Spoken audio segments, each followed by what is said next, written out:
The surface of the earth is unstable in nature. The instability of the earth's surface is mostly caused due to the internal or endogenetic processes.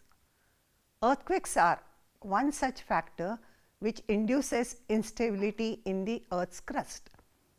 Earthquakes belong to the endogenetic process whose origin is located in the interior of the earth. Earthquake as an endogenetic activity belongs to a process called as catastrophism, which is a sudden and violent process, the impact of which is immediately visible on the earth's surface. It is considered as a natural disaster. Some of you must have experienced and heard about the shaking of the earth. The question here is why the earth's surface experiences shaking. What happens during the shaking of the earth's surface?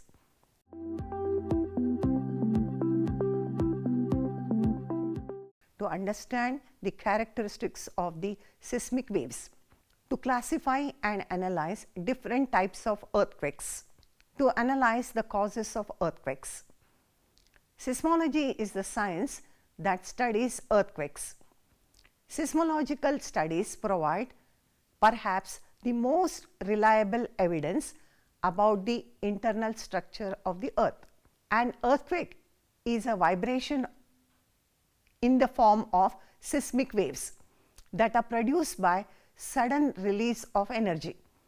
An earthquake, in simple words, is the shaking of the earth or tremors experienced in the parts of the earth crust. Earthquakes are the tremors experienced in the earth's crust due to the passage of seismic waves. Earthquakes are the vibrations of the earth caused due to the ruptures and the sudden movements of the rocks. Earthquake is a form of energy of wave motions transmitted through the surface layers of the earth. Earthquake is also defined as a shock or series of shocks due to the sudden movement of the crustal rocks.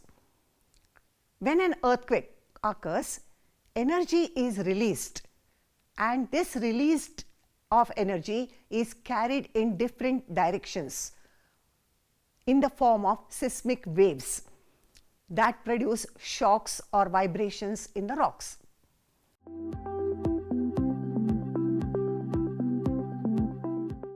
The point of origin of the earthquake, or where energy is released, is called as focus of an earthquake, which is located inside the earth.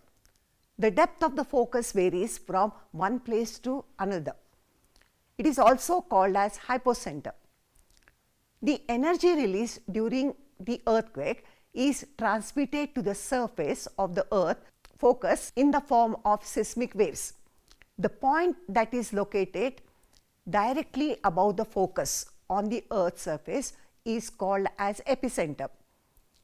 The earthquake shock is first felt at the epicenter, and therefore the intensity is highest.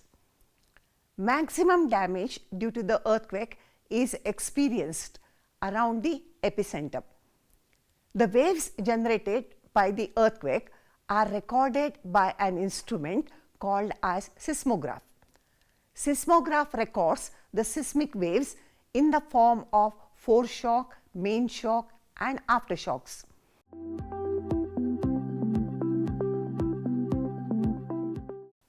The energy released during an earthquake will be transmitted to the surface of the earth from the focus of the earthquake in the form of waves which are called as seismic waves. Three types of waves are produced during an earthquake.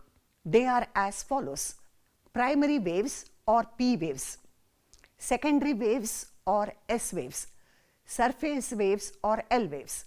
P waves. P waves moves faster and are first to arrive at the surface. Therefore, they are called as primary waves. Primary waves are also called as compressional or dilation waves. The energy particles in P waves travel to and fro in the direction of seismic wave propagation. They are similar to the sound waves. Primary waves can pass through any medium, that is, they can pass through solid, liquid and gaseous material. Primary waves are the fastest as compared to secondary and surface waves. The velocity of P waves depends on the density of the rocks.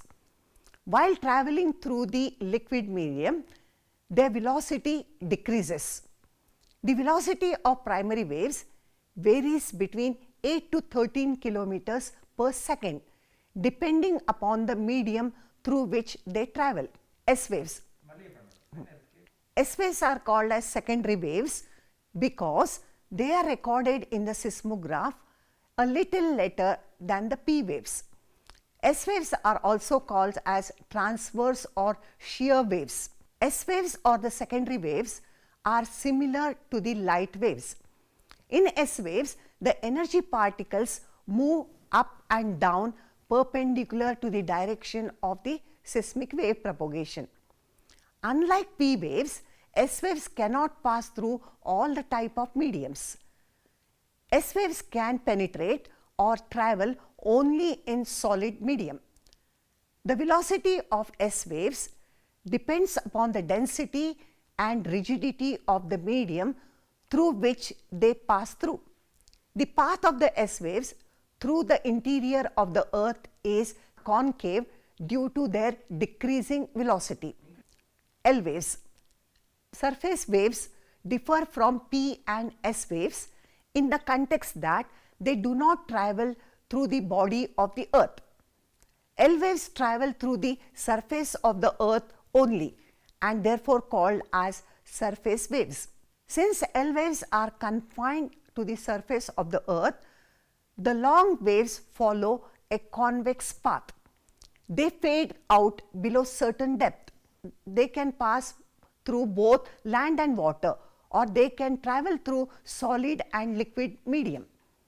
The velocity of these waves is 3 to 4 kilometers per second, and hence they are recorded last in the seismograph. L waves arrives a short while after the arrival of P and S waves because of the greater complexity of the path through the crustal layers.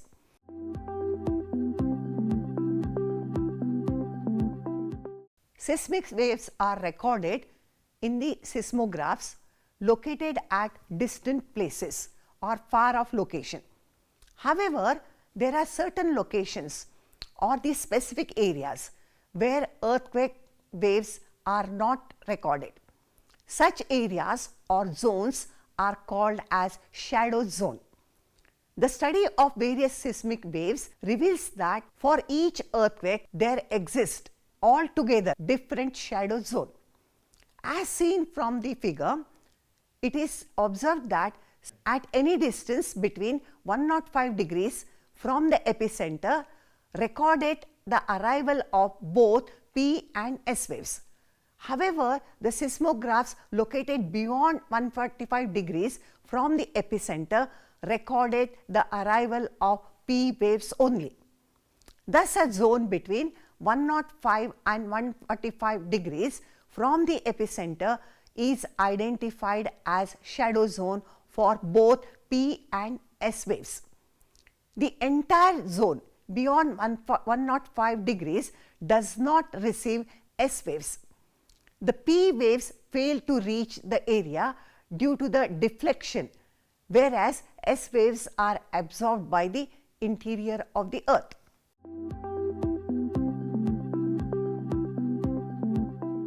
Earthquakes are classified by various scholars based on depth of the focus, second, human casualties, and third, the causative factors.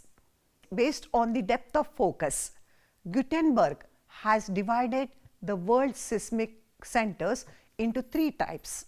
One, shallow or moderate earthquakes, in which the depth of the focus located at the depth from the ground surface to 70 kilometers. They are generally called as shallow focus earthquakes.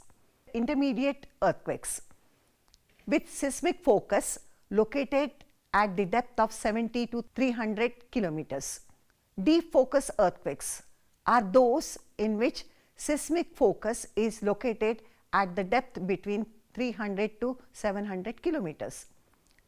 Earthquakes are classified into three types on the basis of their impact in terms of human casualties, as moderately hazardous earthquakes are those in which the human deaths caused by the severe earthquakes are below 50,000 mark. Example, Chile earthquake of 1939, North Iranian earthquake of 1990. Highly hazardous earthquakes are those earthquakes causing human deaths ranging between 51,000 and 1 lakh.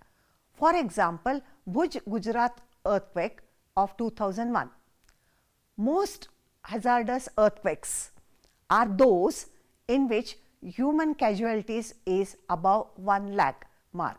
For example, in 1923 in Tokyo in Japan, 1,63,000 deaths. Based on the causative factors, earthquakes can be classified as natural earthquakes and artificial or man-induced earthquakes. Natural earthquakes are those which are caused by natural processes, that is due to endogenetic forces. These type of earthquakes include volcanic earthquakes, tectonic earthquakes, that is the earthquakes caused due to faulting, isostatic earthquakes caused due to isostatic imbalance, plutonic earthquakes, that is earthquakes which occur at great depths.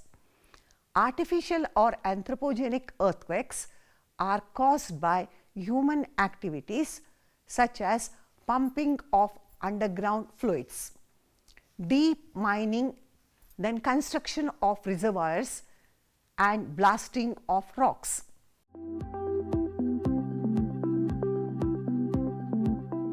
The major causative factors for the occurrence of the earthquakes, natural only, but in the recent times human interference with the nature is also emerging as the causes of the earthquake.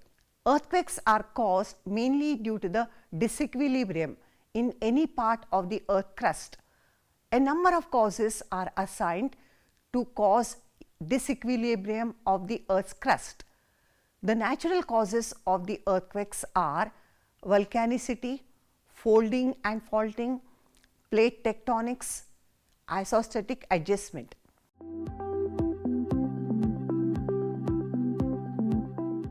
Volcanic activity is considered to be one of the major causes of earthquake. In fact, volcanicity and seismic events are so closely related to each other that they become cause and effect of each other. In other words, each volcanic eruption is followed by earthquakes, and many of the severe earthquakes cause volcanic eruption. In fact, earthquakes sometimes are the major precursor events of possible volcanic eruption in immediate future in any region.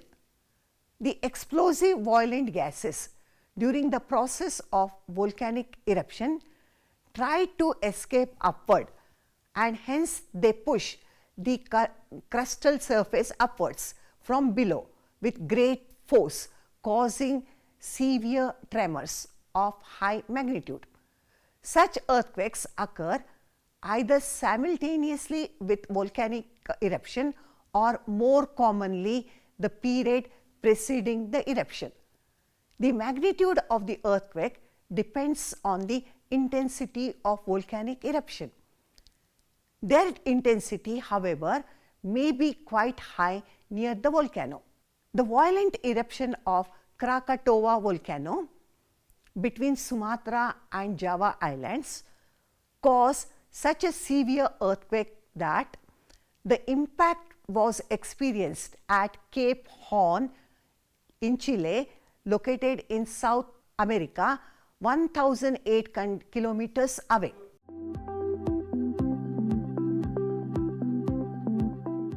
Fracture or rupture in the rocks and displacement of the rock strata on the either side of the fault plane relative to each other is called as faulting. Faulting caused due to the tensional forces as well as compressional forces acting on the rocks of the earth crust. In case of faulting, the rocks either gets displaced or dislocated horizontally or vertically. Sudden dislocation or maladjustment of the rocks triggers earthquakes. The 1950 earthquake of Assam was believed to have been caused due to the dislocation of crustal rocks caused by crustal fracture.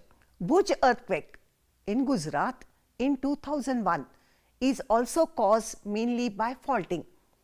The San Andreas Fault of California in USA is a typical example which leads to earthquakes in 1906.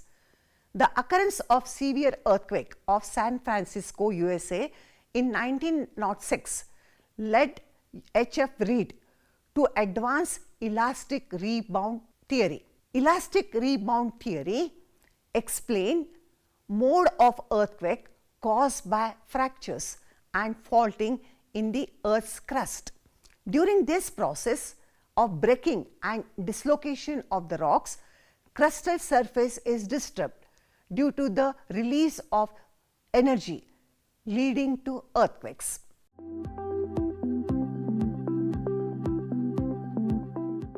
Plate tectonics theory has been considered as the most plausible explanation of the causes of earthquake.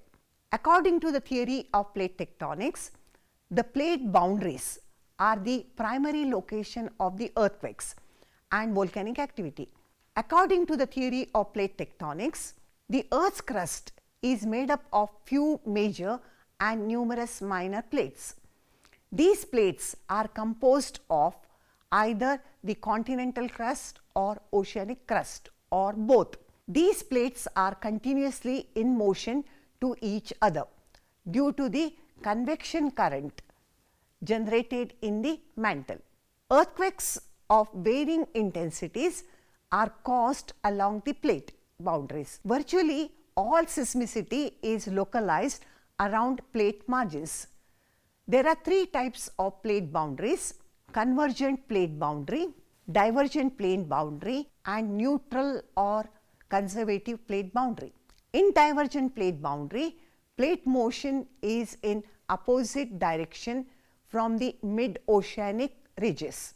Shallow focus earthquakes, in which the depth of the focus varies between 25 to 35 kilometers, are caused along the convergent plate boundaries, that is, along the mid-oceanic ridges. The ridges are commonly offset by large faults that are also sites of shallow focus earthquakes. For example, the earthquakes occurring along the mid-oceanic ridge in the Atlantic Ocean and East Pacific ridge in the Pacific Ocean. Along the conservative plate margins, two plates slide past against each other. Transform faults are associated with these plate boundaries. When two plates move parallel to each other along the transform faults, usually there is no volcanic eruption along the transform faults, but the potential for the earthquake is more. Occurrence of earthquakes with severe intensities is common along the transform faults. The eastern boundary of the Pacific plate is a long transform fault system. California's San Andreas Fault is known for many faults, marking the junction between Pacific and American plates.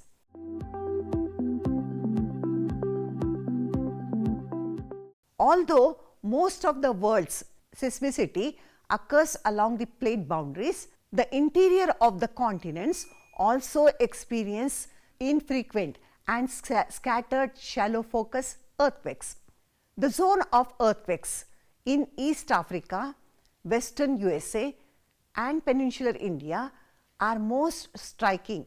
An intraplate earthquake occurred in Latur, Maharashtra in 1993, in which 80 villages were shaken and over 11,000 people died. This area was not known to have earthquakes of comparable size in the historical times. Although these continental intraplate earthquakes may be large, they are infrequent. In terms of total energy release by seismicity each year, they account only for 0.5%.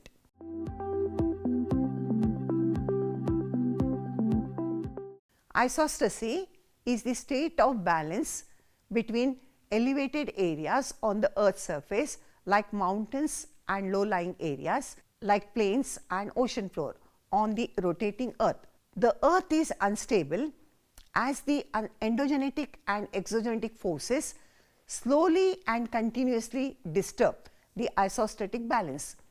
But the nature always tries to restore the isostatic balance. For example, a newly formed mountain over a period is subjected to weathering and erosion or denudation, leading to unloading of the material. There is continuous lowering of the height of the mountains. On the other hand, eroded sediments are loaded in the plains and ocean floor. In this process, the mountainous areas gradually become lighter, ocean floor becomes heavier. The base of the crust, the pressure exerted by the loaded column increased. The loaded column therefore sinks while the unloaded column rises. By this process, the isostatic balance is restored. During this process, movement of magma is towards the Earth's surface, that is towards unloaded column, that is mountains.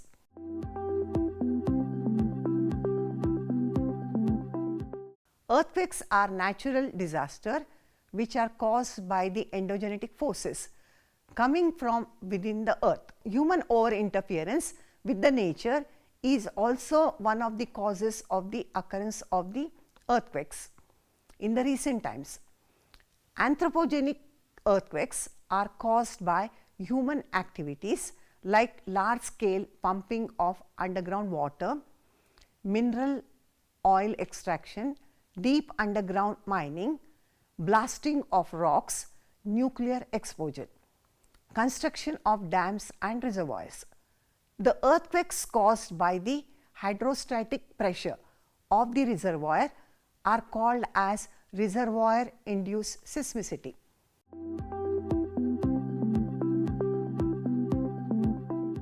Earthquake is an endogenetic process and is considered as a natural disaster.